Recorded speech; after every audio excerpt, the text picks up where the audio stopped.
예, 지금부터 마태복음 강의 35과 지난 시간에 우리가 마태복음 8장의 백부장과 백부장의 종든 병든 그 종에 대해서 이제 이야기했는데, 맨 끝에 가서 보니까 예수님이 백부장에게 뭐라고 말씀하시냐면 내가 믿은 그대로 내게 이루어질지어다, 이렇게 이제 하는 그런 말씀이 나옵니다.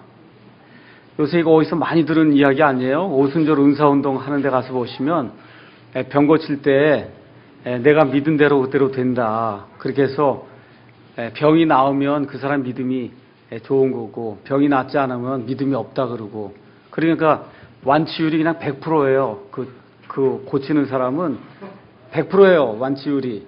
나오면 그 사람이 믿음이 있어서 나은 거고, 안 나오면 내게 문제가 있는 게 아니라 저 사람 믿음이 없어서 안 나은 거다.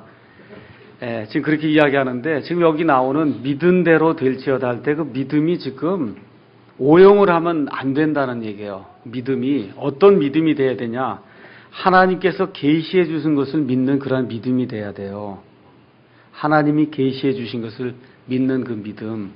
지금 여기 여러분 계시를 이야기할 때 계시는 여러 가지가 있습니다.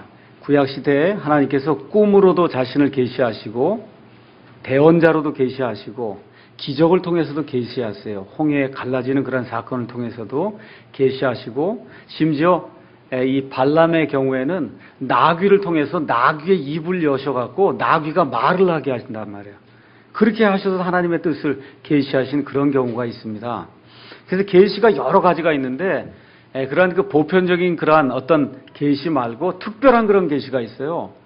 특별한 계시. 그 특별한 계시 두 가지를 들어라 얘기하면 예수님이 특별 계시예요. 예수님이 특별 계시. 근데 지금 또 성경 말씀이 또 하나의 특별 계시. 그렇죠? 근데 지금 여기 가서 보면 백부장은 예수님을 가리켜 뭐라고 얘기합니까? 주여 그러잖아요. 뭘 알아봤다는 거예요? 예수님의 존재가 어떤 분인가를 알아봤다는 거예요. 그러니까 여기 믿음대로 될지어다 이야기할 때 그 믿음이 하나님께서 계시해 주신 것을 믿는 그런 믿음이어야 된다는 거예요. 지금 여기 신약 성경이 아직 기록되지 않은 때입니다.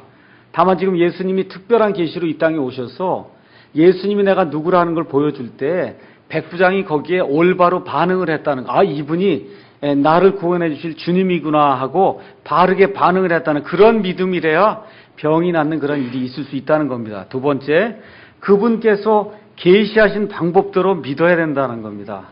하나님이 계시해 주신 그 방법, 과거에는 하나님께서 여러 가지 방법, 특히 꿈이라든지 이상이라든지 기적이라든지 이런 걸 통해서 하나님 말씀해 주셨는데, AD 90년 이후에 하나님의 말씀, 요한계시록까지 신약성경이 완전히 계시가 다 끝난 이후에는 사람을 향한 하나님의 계시는 더 이상 없습니다. 그러니까 성경 말씀을 벗어난 다른 어떤 것을 가지고 와서 귀에다 이야기하고 뭘 이렇게 해서 하는 그런 방식의 계시는, 그걸 가지고는 믿음대로 될지어다 하는 그런 말을 적용할 수가 없다는 거예요. 그 다음에 세 번째는 계시의 조건이 맞아야 그래야 믿음대로 됩니다.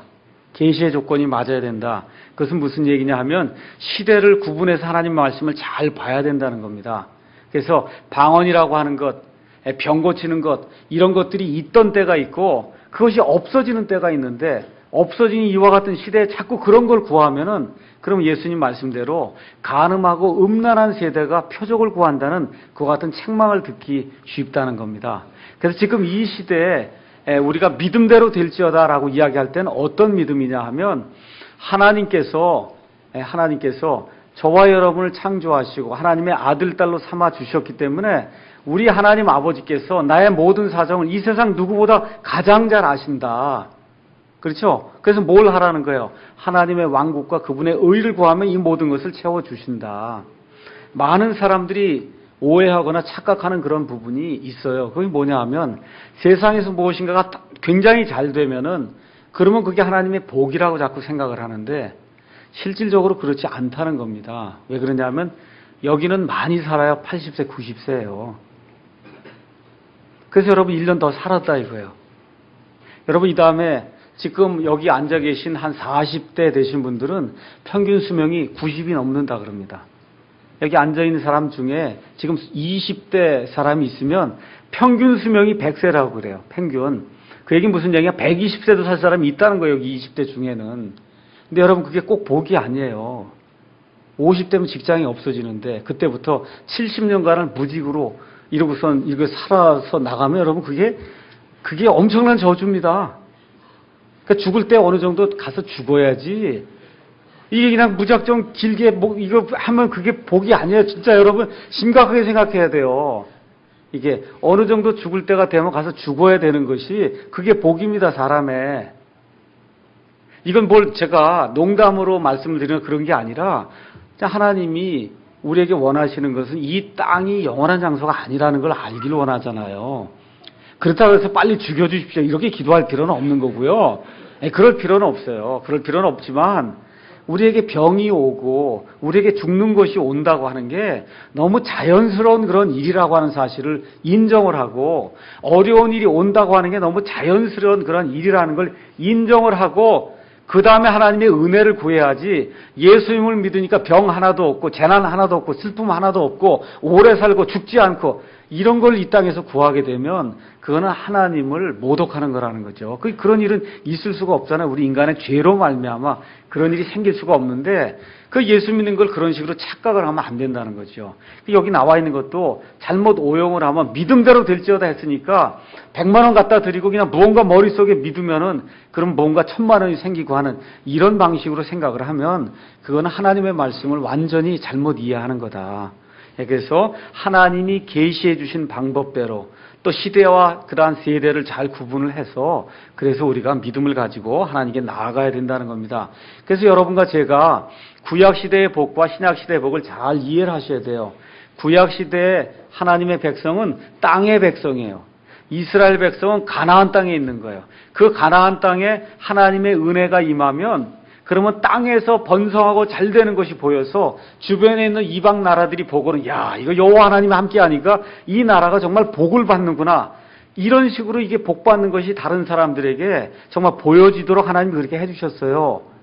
그래서 구약시대의 모든 복은 자식을 많이 낳고 땅을 넓게 갖고 뭐가 잘 되고 하는 게 그게 구약시대의 복입니다. 근데 신약시대에 여러분이 들어오셔서 십자가 사건 이후에 하나님이 우리에게 약속해 주신 유일한 복은 하늘의 영적인 것과 같은 처소에 우리가 자리가 마련되어 있다. 우리 자리가 마련되어 있다는 그거 외에는 하나님 우리에게 약속해 주신 다른 복이 없습니다. 잘 살 수도 있고 조금 못 살 수도 있고 일찍 죽을 수도 있고 오래 살 수도 있고 병에 걸릴 수도 있고 병에 안 걸릴 수도 있고, 그런 건 하나님이 우리에게 약속해 주지 않았어요. 다만 예수 그리스도 안에서 그런 것을 이길 수 있는 그와 같은 믿음을 우리에게 주시는 거예요. 그래서 그 내용을 우리가 잘 기억해야 돼요. 왜 그러냐 하면 신약시대 하나님의 백성은 하늘의 백성이에요. 이제 땅의 백성이 아니고 하늘의 백성이다. 다만 하늘의 백성으로 하나님이 원하시는 그런 방법대로 살아가게 될 때는 확률적으로 이 세상에서도 건강하게, 가능하면 병 없이, 그 다음에 물질도 많이 축복을 받고 그렇게 살아갈 수 있는 확률이 크다는 겁니다. 그 내용을 여러분과 제가 기억을 하면 좋겠습니다. 자, 14절에서 이제 15절을 가서 보면, 이제 천주교 믿는 사람들에게 큰 타격이 되는 그런 말씀이 이제 이 안에 들어있죠. 예수님께서 베드로의 집에 들어가사 그의 아내의 어머니가 열병으로 앓아 누운 것을 보시고 그녀의 손에 손을 대시니 열병이 그녀에게서 떠나고 그녀가 일어나 그들을 섬기더라. 지금 가버나움에 가서 보시면 거기 베드로가 살던 집이라 그래갖고 또 로마 가톨릭 교회에서, 여기 지금 가버나움 얘기하는 거잖아요. 그렇죠? 가버나움. 그래서 베드로가 살던 집을 또 이렇게 엄청나게 또 꾸며놨습니다. 여기. 근데 그런 건 다 믿을 게 전혀 못 되고, 어쨌든 가버나움에 들어갔더니 베드로의 집에 누가 있어요? 지금 베드로의 아내의 어머니가 있다. 여기 저희가 이걸 장모라고 기록해도 되는데 굳이 아내의 어머니라고 지금 풀어놨죠. 왜 그러냐 하면 이게 장모를 잘못 이해하는 그런 분들이 있을 수가 있고, 로마 가톨릭 교회에서는 베드로는 결혼했다 그래요, 안 했다 그래요? 결혼했다 그럽니까, 안 했다? 여러분, 베드로가 1대 교황이에요. 로마 가톨릭 교회 초대 교황이 베드로예요. 그래서 베드로의 전통을 이어받아서 그 다음 2대 교황, 3대 교황, 4대 교황이 나오는데, 교황이 여러분 결혼합니까, 안 합니까? 결혼해요, 안 해요? 안 하죠. 물론 중세에는 결혼해서 첩을 두고 한 그런 못된 교황들이 엄청나게 많았어요. 지금도 그런 사람들이 천주교 사제들 안에도 굉장히 많습니다. 겉으로는 결혼 안 했는데 여기 복사라 그러잖아요. 복사. 이 남자아이들 와서 이렇게 도와주고 하는 그런 아이들하고 성적 관계를 맺고 이런 일들을 해갖고 이 에이즈에 걸리고 하는 그런 이 신부들이 굉장히 많습니다. 하나님이 이 세상에 처음으로 허락하신 제도가 가정이에요. 그러니까 여기 결혼 안 하신 분은 아직 큰 복을 아직 못 누리는 거예요. 인간으로서 가장 큰 복을. 그럼 그 가장 큰 복은 남자는 장가를 가야 되고 여자는 시집을 가야 되는 거예요. 그게 성경에 나와 있는 가장 큰 복이고 하나님이 원초적으로 그걸 허락해 주신 겁니다. 근원적으로. 자, 그래서 이 사람들은 베드로가 초대 교황이기 때문에 결혼을 안 했다. 해가지고 이런 말씀을 이거를 완전히 변결시키는 거예요. 이게 여기 분명히 아내의 어머니라 그랬으면 아내가 있는 거 아닙니까? 그렇죠? 그런데 이런 게 없다고 억지 주장을 피는 거예요. 억지 주장을. 그래서 고린도 전서 9장 5절에 가서 보면 사도 바울이 자기는 아내를 데리고 다니지 않고 심지어 결혼도 하지 아니하고 뭐 한 번 했다가 아니면 아내가 죽었는지 모르지만 하여튼 어쨌든 사역을 하는 가운데 나는 내 자매를 데리고 다니지 않는다. 근데 이 베드로는 어떻게 해요? 자기 아내를 데리고 다녔단 말이에요. 그렇죠? 그런 이야기를 한단 말이에요. 그걸 가서 보면 베드로가 분명히 결혼한 사람입니다. 그런데 로마 천주교에서는 그게 아니라고 이야기를 하죠. 그래서 이런 구절들을 보면 굉장히 놀라는 사람들이 많을 겁니다. 천주교인들 중에. 자, 그래서 여기 일단 첫 번째 천주교의 그런 주장하는 것은 처음부터 끝까지 맞지 않는다. 자, 그러면 여기에 첫 번째 나오는 기적이 뭐냐면 나병 환자를 고쳐준 겁니다. 직접 손을 얹어서 고쳐주신 거예요. 그렇죠? 두 번째는 백부장의 종을 고쳐준 거예요. 근데 어떻게 고쳐줬어요? 멀리서 그냥 말씀만으로 고쳐주는 겁니다. 뭐 손대고 뭐 그런 얘기 없는 거예요. 맞죠? 그 다음에 지금 여기는 또 누굴 고쳐주냐 하면 베드로의 장모에 지금 뭘 고쳐줘? 열병을 고쳐주는 거예요. 그러니까 병도 여러 종류를 지금 고쳐주는 겁니다. 그렇죠? 나병 고쳐주고 마비병 고쳐주고 열병 고쳐주고 그 다음에 이 다음에 넘어가서 보시면은 이 18절부터 쭉 나오면서 28절에 가서 보시면 게르게스 지방이라는 데도 예수님이 들어가시는데 그 게르게스 지방에 갔더니 마귀 들린 자가 또 나와요. 맞죠? 지금 여기 성경에 가서 보시면 병은 병이라고 얘기하고 마귀 들린 자는 마귀 들린 자라고 이야기해요. 그러니까 병에 들리는 게 다 마귀 들린 거다. 그렇게 이야기하면 아니라는 겁니다. 성경은 그렇게 이야기하지 않습니다. 그래서 여기 베드로의 장면은 말 그대로 열병에 걸린 거예요. 열병. 마귀 들린 거예요? 열병에 걸린 거예요. 그래서 예수님께서 이 열병에 걸린 그 여인을 고쳐주니까 그 여인이 예수님께 수종드는 그와 같은 대목이 나오는데 그럼 여기 쭉 보시니까 병을 고쳐주는 이야기가 나오죠. 그러면 천년왕국이 시작이 되면 메시아가 해야 될 일은 구약 성경에 뭐로 기록이 되어 있어요? 병을 고쳐주는 그와 같은 일은 메시아가 해야 된다는 겁니다. 자, 이사야서 35장 가서 보시죠.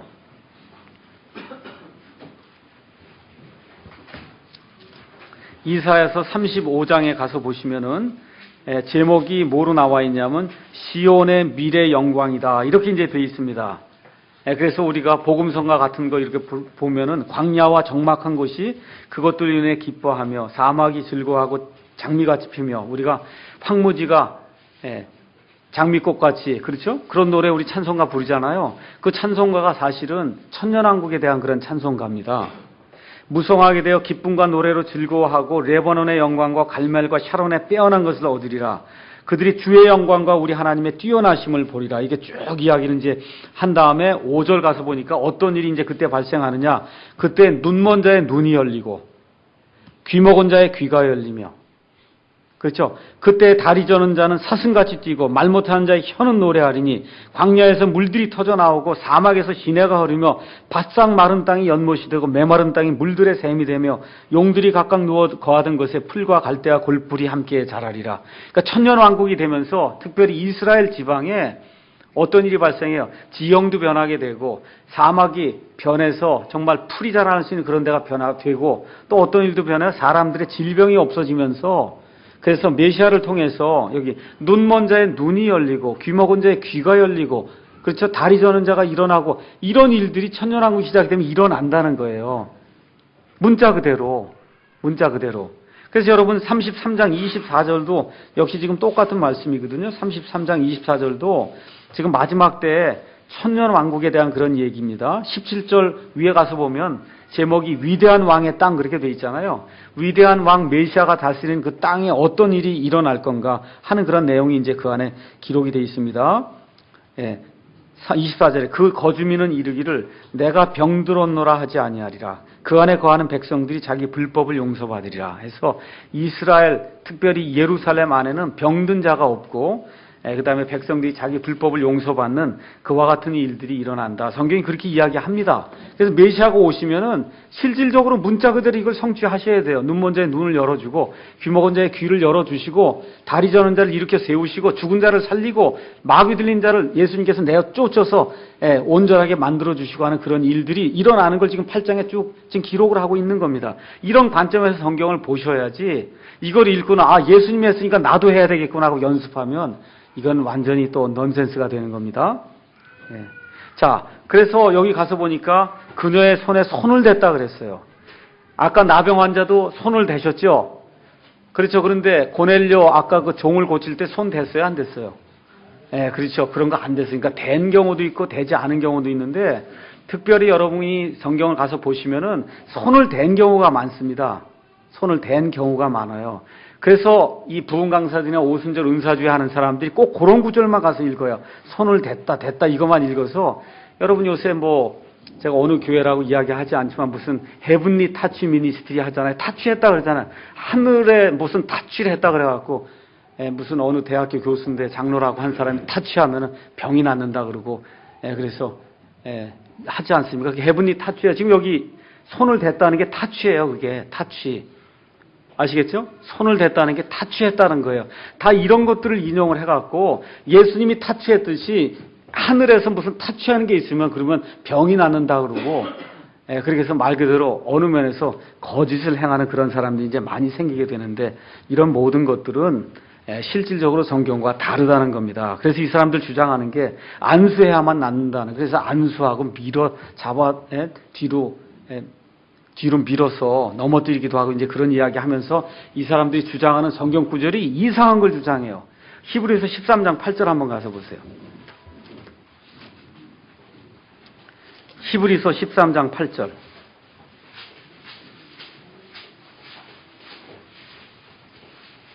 히브리서 13장 8절. 예수 그리스도는 어제나 오늘이나 영원토록 동일하시니라. 그게 무슨 얘기예요? 예수님이 손대서 고쳤으니까 지금도 손대면 고친다는 거예요. 여러분 이게 지금 히브리서 13장 8절이 어떻게 이런 거하고 매치가 돼? 하여튼 머리도 굉장히 좋아요. 머리도. 지금 여긴 그 얘기가 아니라 여러분 제가 한번 물어볼게요. 예수님이 어제나 오늘이나 영원토록 같은 부분도 있고 다른 부분도 있죠.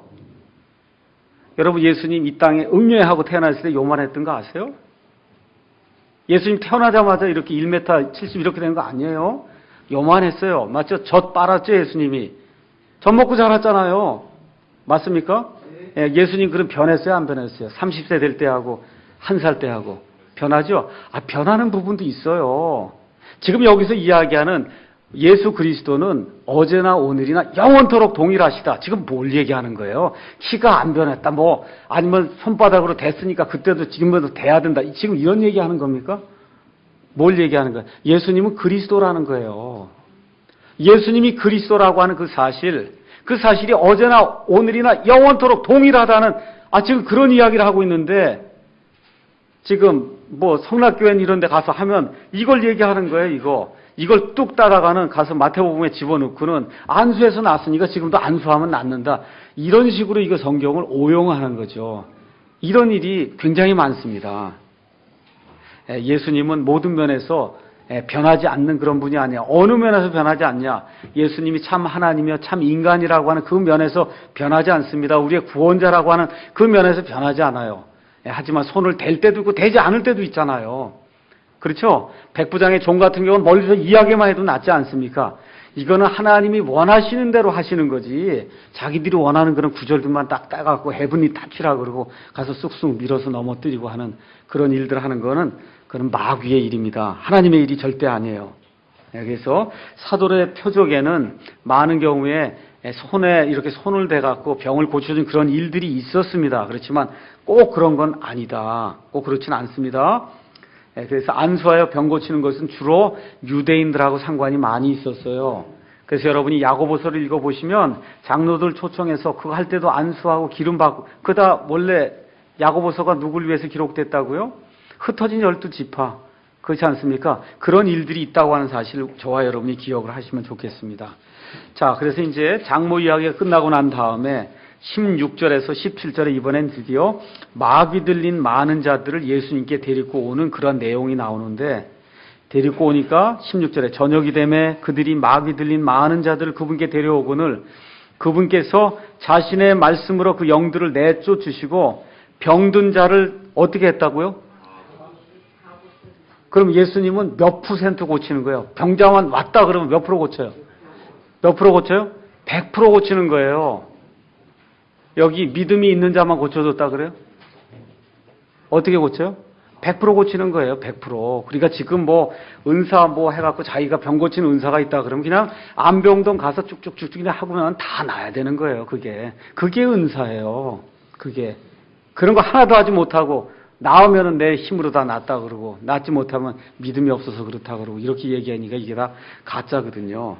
영어로 뭐라고 써 있어요? 거기 가서 보니까 He healed all that was sick 그렇게 되어 있습니다. healed all이란 말이에요. all.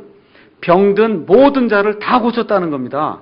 믿음 있는 자만 고친 게 아니에요. 네.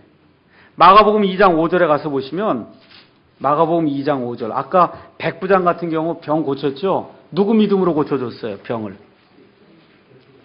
백부장 믿음이에요? 아니면 백부장의 종의 믿음이에요? 백부장의 믿음으로. 종이 지금 믿음이 있어요? 없어요? 지금 죽을 지경이에요. 마병 걸려갖고. 누구 믿음으로 고쳐줘요? 백부장 믿음으로 고쳐줘요? 마가복음 2장 5절 한번 가서 보십시다. 마가복음 2장 5절에 가서 보시면 역시 마비병 걸린 그와 같은 사람이 있었는데 2장 5절에 이 사람 움직이지 못하니까 그의 친구들이 이 사람을 침상에 앉혀갖고 그래서 지붕을 뜯어 이렇게 내려놓는 그와 같은 장면이 나와요. 예수님이 누구 믿음을 보시고 그 사람 병을 고쳐줍니까?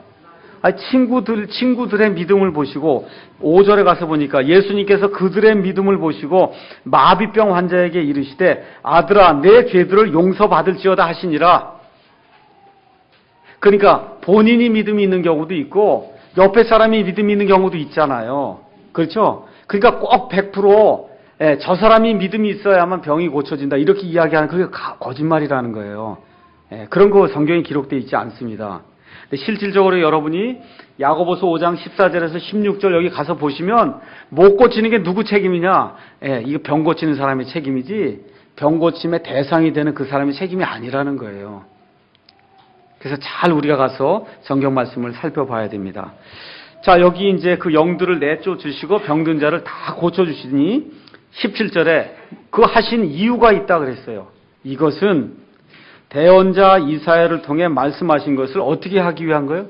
그래, 거기 나왔잖아요. 대언자 이사야를 통해 말씀하신 것을 성취하려 하심이라. 그 얘기 뭐예요? 대언자 이사야를 통해서 우리 하나님께서 구약시대에 메시아가 오면 이런 일들을 행한다. 그 한 거를 성취하시기 위해서 마귀 들린 자도 예수님이 고쳐주시고 병든 자도 고쳐주시고 하는 그런 일들을 했다는 겁니다. 이르시되 그가 친히 우리의 연약함을 담당하고 우리의 질병을 짊어졌도다 하였느니라. 근데 여러분이 이 말씀을 이사야서로 가서 보시면 이사야서 53장 4절 말씀을 지금 예수님이 인용하시는데 이사야서 53장 4절에는 이렇게 기록이 되어 있지 않고 그가 우리의 고통을 짊어지고 우리의 슬픔을 담당하였도다 이렇게 기록이 되어 있어요.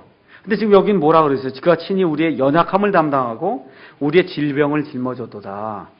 그러니까 또 현대판 성경학자들이 나타나서는 뭐라고 얘기하는 거냐? 예수님이 진짜 구약성경을 이거 인용한 게 아니라 구약성경과 신약성경 그 사이에 70인역이라고 하는 구약성경 히브리 성경을 그리스말로 옮겨놓은 그런 성경이 있는데 예수님이 실질적으로 70인역을 사용했다.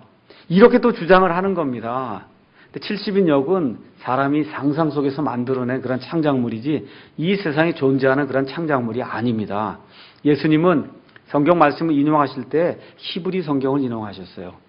칠십력 같은 거 예수님이 보신 적도 없고 사용하신 적이 없습니다. 그럼 왜 두 말씀이 다르냐 이거예요.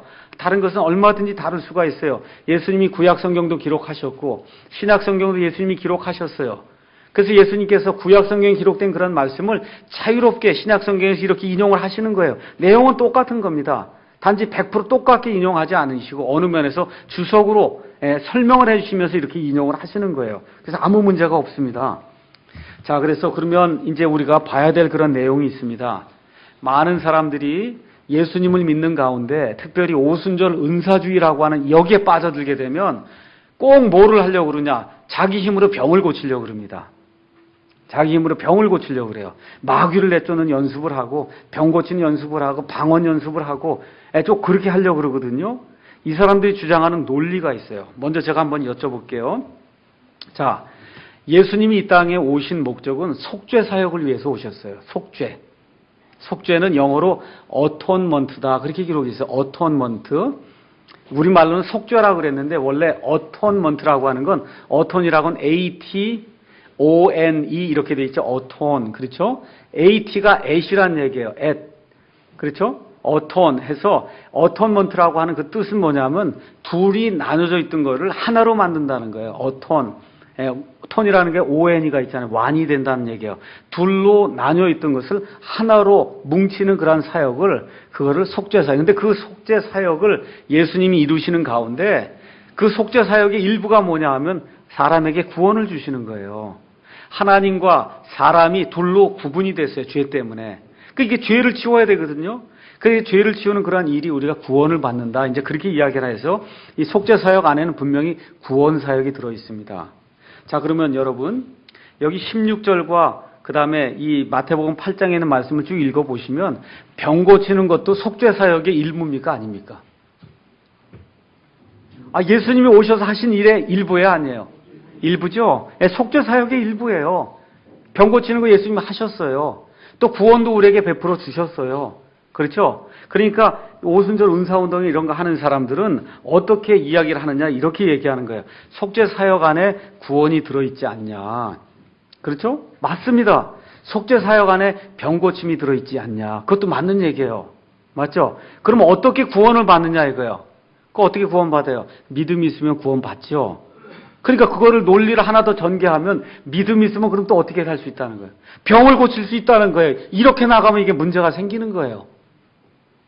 여러분 이해하시겠어요? 예수님의 속죄 사역 안에는 사람 구원 이루는 구원이 있고 이렇게 병을 고쳐주는 특별히 유대인들 향해서 병을 고쳐주는 것도 있습니다. 근데 구원을 어떻게 받습니까? 믿음으로 받으니까 여기까지 딱 스탑을 해야 되는데 이걸 넘어서서 그러면 병 고치는 것도 믿음만 있으면 우리가 이 시간에도 할 수 있다 이렇게 나가면 그러면 오순절 은사주의가 되는 겁니다. 자, 그러면 왜 이게 문제가 되느냐? 제가 이제 여러분에게 말씀을 드릴게요. 속죄 사역에는 이것만 있는 게 아니에요. 여러분 사람의 죄로 말미암아 지금 온 천하에 온 창조물이 신음 속에 빠져서 신음하고 있는 거 여러분 아십니까? 어저께 밤에 11시쯤에 텔레비전을 트니까 EBS에서인가 우리나라 그 야생계 짐승에 대해서 이렇게 쭉 뭐 한 그런 다큐멘터리가 나오더라고요. 지금부터 약 40년 이런 전에는 사양로로도 많이 살고 호랑이도 살고 다 그랬는데 지금 있어요? 없어요?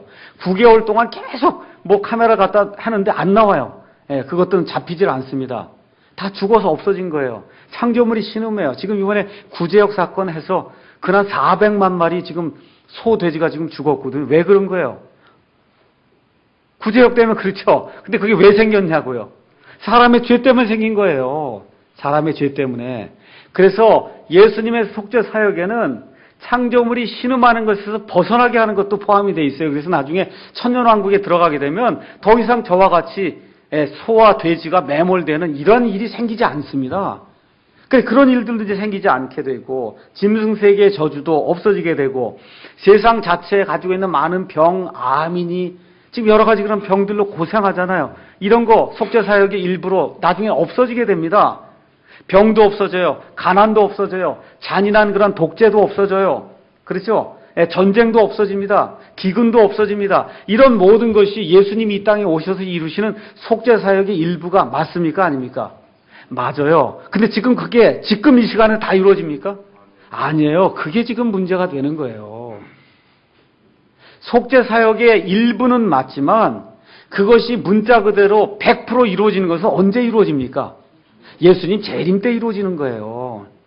예수님 재림 때 이루어지는 겁니다. 여러분 한번 가셔서 이사야서 11장 한번 가서 보세요.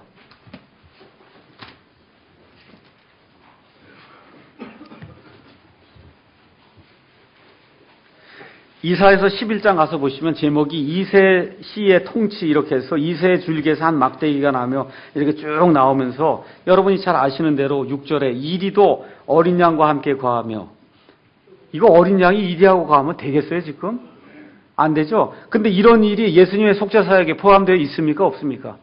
있어요. 표범이 염소 새끼와 함께 누우며 송아지와 젊은 사자 설진짐승이 함께 있어 어린아이가 그것들을 인도하며, 어린아이가 타고 다닌단 말이에요. 7절 암소와 곰이 함께 먹으며 그것들의 새끼들이 함께 누우며, 맨 끝에 가서 보니까 사자가 어떻게 해요? 소처럼 어떻게 해요? 풀을 뜯는 그런 일이 나중에 예수님 천년왕국이 이루어지는 그때에는 이렇게 된단 말이에요. 다시 말씀드리면 노아의 홍수 이전 세상으로 다시 모든 것이 돌아가는 그런 일이 생긴다 그 얘기입니다. 그렇죠? 이것이 속죄 사역의 일부예요. 근데 지금 이루어집니까? 안 이루어지거든요. 그러니까 지금 이루어지지 않을 그런 일, 특히 메시아 때 이루어질 그런 일을 지금 내가 할 수 있다고 주장을 하게 되면, 그럼 그건 뭐냐? 하나님을 모독하는 그런 일이 된다는 겁니다. 이걸 저와 여러분이 잘 기억하셔야 돼요. 그러니까 여기 성경 말씀 보시면 마귀도 내쫓고 병도 고치고 있습니까? 없습니까? 있어요. 근데 그 주어진 대상과 시기가 다르다는 거예요. 그거를 이해하지 못하고 지금 이 시대 해야 된다고 연습하고 돌아다니고 밀어 뒤로 넘기고 이러면 안 된다고 얘기합니다. 그거는 하나님이 원치 않는 그런 일이에요. 그래서 이런 내용들을 우리가 잘 기억을 해야 됩니다. 그럼 제가 한번 여쭤보겠어요. 하나님 지금도 병을 고쳐주십니까? 안 고쳐주십니까? 여러분이 은사 있거나 없거나 상관없이 하나님 병 고쳐주세요? 안 고쳐주세요? 요한일서 5장 14절에 우리에게 있는 확신이 있다는 거예요. 우리가 그분의 뜻대로 무엇이든지 구하면 그분께서 우리 말을 들어주신다는 겁니다. 맞죠? 그럼 아프면 어떻게 해야 돼요? 기도해야 돼요. 꼭 목사 전화해서 데려다가 목사가 안수하고 뭐 해야만 여러분 되는 겁니까? 자동차 사면 가서 목사가 안수해야만 되는 거예요? 그런 거예요? 아니에요? 아니에요. 우리 어제 한 형제님이 개업식을 했습니다. 여러분 가서 목사가 꼭 거기 가서 잘 되라고 꼭 기도해야만 사업이 잘 되는 겁니까? 그래요? 안 그래요? 아예 안 그래요. 그거 전혀 그렇지 않아요. 사랑하기 때문에 형제로서 같이 가서 축하해 준 거 그 이외에는 제가 할 수 있는 능력이 아무것도 없어요. 거기 가서. 그럼 어떻게 하면 되는 거예요? 하나님의 뜻대로 간구하는 거예요. 하나님 제가 이 사업을 열었습니다. 이게 하나님의 것이오니 하나님의 영광을 위해서 쓸 수 있도록 도와주시고 이 사업도 주님 안에서 번창할 수 있도록 도와주십시오 하고 누가 기도하는 거예요? 나와 내 가족이 기도하는 거예요. 나와 내 가족이. 맞습니까? 내 아이가 병이 들었어요. 누가 기도해야 돼요? 내가 기도하는 거예요. 나와 내 아내와 같이 있는 식구들이 먼저 기도하고, 그러고선 할 수 있으면 또 목사님도 초청해서 같이 기도하고, 그렇게 하는 거지. 아프니까 빨리 목사에게 전화해서 꼭 목사가 와야만 뭐 병을 고치는 걸로 이렇게 생각하면, 그러면 그게 완전히 샤머니즘이거든요. 그게 샤만이에요.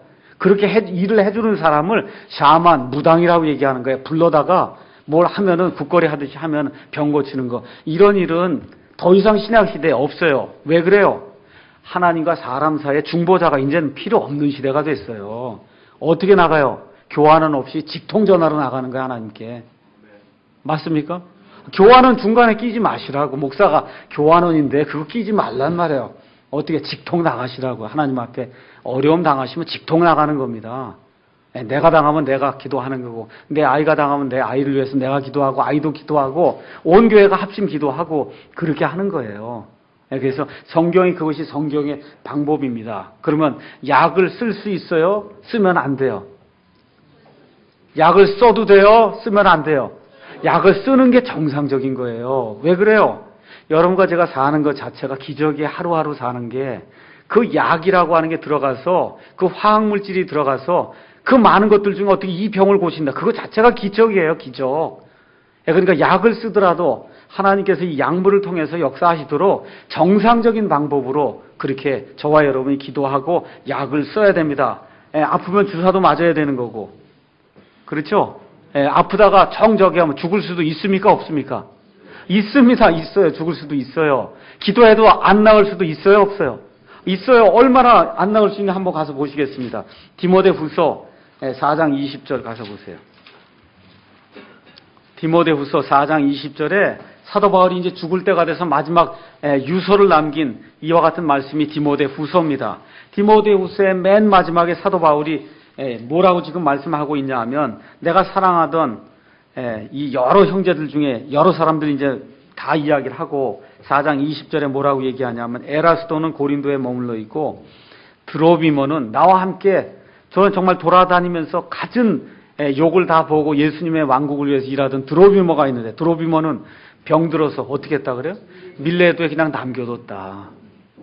이 참 슬픈 일이죠. 그렇죠. 사도 바울이 여기서 딱 기도해갖고 밀레도에 있는 드로비모 못 살려요? 이런 일도 있을 수 있는 거예요. 이런 일도. 여러분, 디모데 전서 5장 23절에 가서 보니까 디모데에게 위장병이 있었어요. 5장 23절에 디모데에게 위장의 병이 있어요. 그러니까 사도 바울이, 야고 너 안수해서 빨리 낫지 왜 그러냐? 사도 바울이 그렇게 얘기 안 해요. 더 이상 물만 마시지 말고 내 위장과 자주 있는 병을 위하여 어떻게 하라고?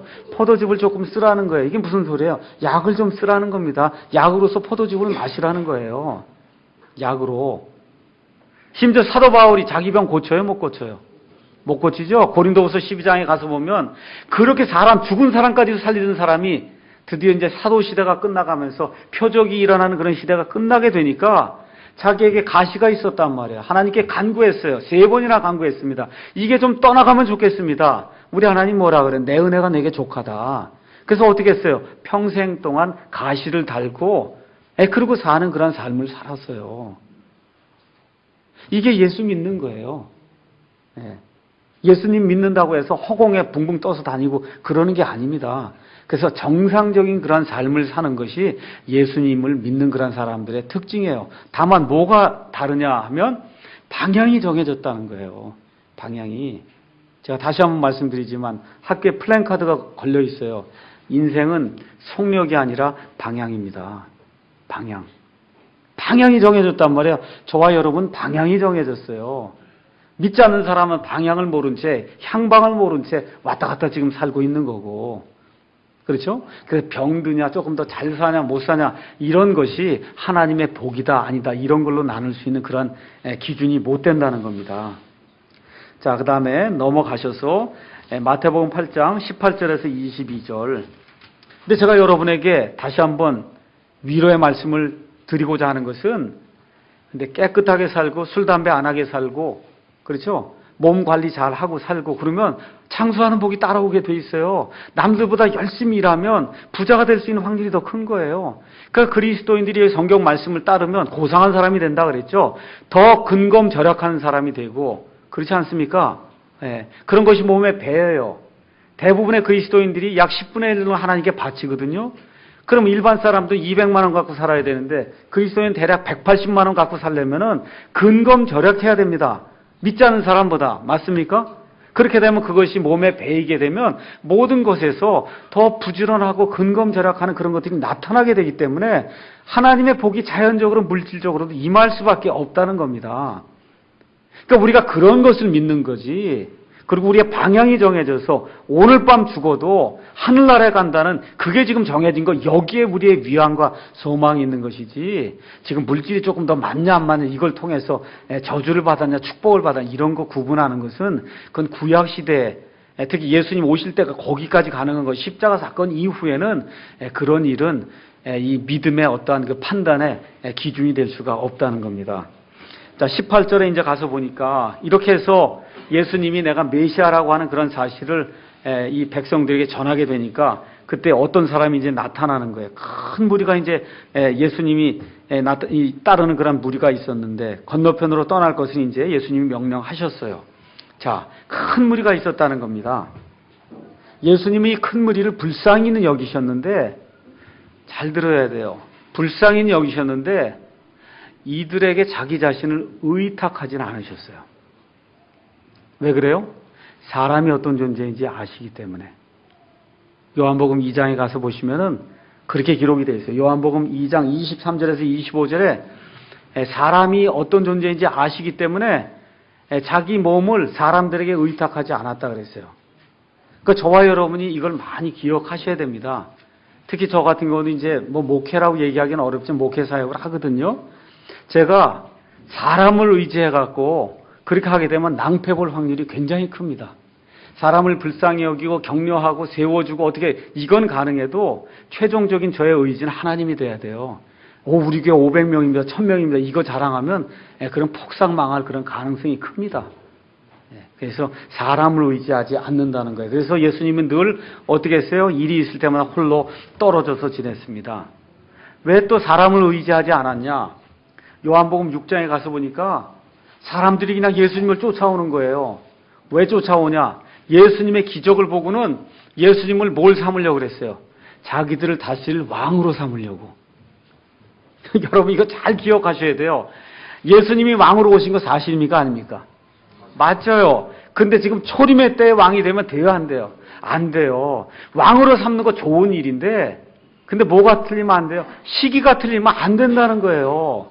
저와 여러분이 교회 일을 하고 이렇게 할 때도 좋은 일인데도 불구하고 시기가 안 맞으면 그때 하면 안 되는 그런 경우가 있다는 겁니다. 예수님이 이렇게 기적을 해하니까 사람들이 놀랐어요. 야, 저분이 우리 메시아니까 왕으로 삼아야 되겠다. 왕을 삼으려고 예수님을 쫓아다니는 그런 무리들이 굉장히 많았다고. 그래서 예수님이 어떻게 해요? 도망가서 피신했다고 그렇게 성경이 기록이 되어 있거든요. 그래서 사람이 보기에 좋은 것 같아도 그것이 하나님의 때에 맞지 않으면 그것이 독이 되는 그런 경우가 있다. 그래서 저와 여러분이 성경 말씀 많이 읽는 거예요. 이걸 읽으면서 내게 당하는 그러한, 내가 당하고 있는 그러한 이 상황들을 보면서 어느 것이 정말 하나님의 것인가를 잘 분별을 해야 된다. 그 얘기입니다. 자, 그래서 어떤 사람이 나타나냐 19절에 서기관이 나타났습니다. 서기관. 이 당시에 서기관이 되려고 하면 서기관은 성경을 기록하는 사람이에요. 그러면 여기 성경 이 히브리어 단어가 쫙 적혀 있는데 그거를 일일이 기억을 해갖고 그 한 글자도 틀리지 않게 여기다 기록을 해야 돼요. 그럼 이거 게으른 사람이 할 수 있겠어요? 서기관? 못하죠. 머리 나쁜 사람 할 수 있겠어요? 안 돼요. 그러니까 유대 민족 중에서도 정말 부지런하고 열성이 있고 공부도 많이 하고 이런 사람이라 지금 서기관이 될 수 있는 거예요. 예수님이 행하는 그런 일을 보니까 이분이 굉장한 분인 것 같아요. 그래서 나타나서 뭐라 그래요? 선생님이요. 선생님께서 어디로 가시든 제가 선생님을 따르리이다. 그랬더니 예수님께서 그에게 이르시되 여우도 굴이 있고 공중의 새도 보금자리가 있을 때 사람의 아들은 머리 둘 곳이 없도다 하시니라. 이게 무슨 소리예요? 머리 둘 데가 없다. 다른 식으로 얘기하면 바깥에서 자야 된다 그 얘기입니다. 너 나 따라오려고 그러냐? 너 지금 집에서 베개 비고 이불 덮고 그러고 자지 않냐? 그래서 예수님이 진짜로 말씀하시는 거예요. 그렇게 자네 나 따라오려면 밖에서 풀에서 이슬 맞으며 자야 된다. 지금 그 얘기하는 거예요. 여러분 이거 뭐 다른 고급 얘기하는 게 아니라 지금 그 얘기하는 거예요. 여우도 굴이 있고 공중에서도 보금자리가 있는데 사람의 아들은 머리 둘 데가 없다. 그 무슨 얘기야? 쫓겨다닌다는 얘기입니다. 산으로 들러 쫓겨다닌다. 너 그거 계산하고 이 비용이 이렇게 든다는 거 계산하고 나를 따르겠다고 얘기하는 거냐. 그러니까 어떻게 이 사람이 순식간에 사라져버리잖아요. 없어요. 그렇죠? 네, 없어졌어요. 없어졌어. 자, 그 다음에 또 누가 나타나요? 그분의 제자들 가운데 다른 사람이 그분께 이르되 주여 먼저 내가 가서 내 아버지를 장사진에게 허락하옵소서 하거늘 예수님께서 그에게 이르시되 나를 따르라. 또 죽은 자들이 자기들의 죽은 자들을 장사진에게 하라 하시니라. 자, 그럼 여러분 죽은 자를 장사 지내는 거 맞는 일입니까? 틀린 일입니까? 맞는 일이죠. 합당한 일이에요. 근데 예수님께는 복음을 선포하는 게 지금 그 당시에는 죽은 자 장사 지내는 것보다 문자 그대로 더 중요하다는 거예요. 지금 이거 그대로 또 적용해서 교회에서 누가 사람이 죽었는데 장사 지내는 거 관두고 와서 예배드리라고 이렇게 하면 안 됩니다. 지금 이 시대가 다르잖아요. 지금 우리 예수님이 오셔서 하늘의 왕국을 막 선포하는 이 시점에는 죽은 자들이 죽은 자들 장사 지내게 해라. 이게 무슨 소리입니까? 죽은 자들이 무덤에서 일어나서 죽은 자 장사 지내라 그 얘기하는 거 아니죠? 살아있는데 예수님 볼 때 죽은 자들이 있다는 거예요. 그렇죠? 살아있으니까 무덤을 파고 할 거 아닙니까? 그래서 죽은 자들이 죽은 자들 장사 지내게 하고 너는 와서 하나님의 왕국을 선포해라. 그것이 예수님 당시에는 더 시급했다 그 얘기입니다. 그래서 여기 나와 있는 그 죽은 자들은 죽어 있으나 살아 있으나 죽어 있다는 거예요. 영적으로 이야기하면 에베소서 2장 1절에 있는 것처럼 죄와 범법으로 인해서 그래서 하나님 보시기에 영이 제 기능을 발휘하지 못하는 그와 같은 영적인 죽음의 상태에 있는 그런 사람들 이야기하는 겁니다. 그러니까 이런 사람들 위해서 뭐가 필요해요? 다시 태어나야 하는 게 필요하다는 거예요. 다시 태어나야 한다. 마지막 하나만 더 하고 마치겠습니다. 그래서 이 말씀을 다 하고 나서는 드디어 예수님이 기적 중에 기적과 같은 일을 드디어 이제 행하시는 겁니다. 어떻게 하냐? 23절부터 보시니까 그분께서 배에 오르심에 그분의 제자들이 그분을 따르더라. 바다에 큰 폭풍이 일어나 배가 바다에 덮이게 되었을 때 그분께서는 주무시더라. 그분의 제자들이 그분께 나와 그분을 깨우며 이르되 또 어떻게 해요? 주여 그러잖아요. 주여. 예수여가 아니라 주여 우리를 구원하소서 우리가 죽나이다 하며 그분께서 그들에게 이르시되 오 믿음이 적은 자들아 너희가 어찌하여 무서워하느냐 하시고 곧 일어나서 바람과 바다를 꾸짖으시니 매우 고요하게 되거늘 그 사람들이 놀라며 이르되 이분이 어떤 분이시기에 심지어 바람과 바다도 그분께 순종하는가 하더라. 이렇게 지금 기록이 되어 있죠. 그래서 예수님께서 이 사람들의 병을 고쳐주시고 메시아 이 온 우주 공간을 창조하신 하나님이라는 걸 그걸 보여주시기 위해서 드디어 어떻게 해요? 자연계의 기적을 일으키십니다. 풍랑을 멈추게 그렇게 이야기하시는 거예요. 그랬더니 사람들이 뭐라 그래요? 도대체 이분이 어떤 분이시기에 이 풍랑에게 바람에게 이야기하니까 이 바람이 멈추냐. 지금 병 고친다고 그러는 사람도 최소한 이 정도는 해야 뭐 병 고친다고 그럴 수 있는 거예요, 이게.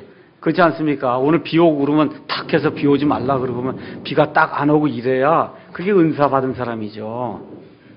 그렇지 않습니까? 그런 거 하나도 하지 못하고 어떻게 해요? 나으면 내 공로로 나았다 그러고 안 나오면 너 믿음이 없어서 못 나았다 그러고 이런 일들 하고 복받으러 쫓아다니고 하는 것은 굉장히 잘못된 겁니다.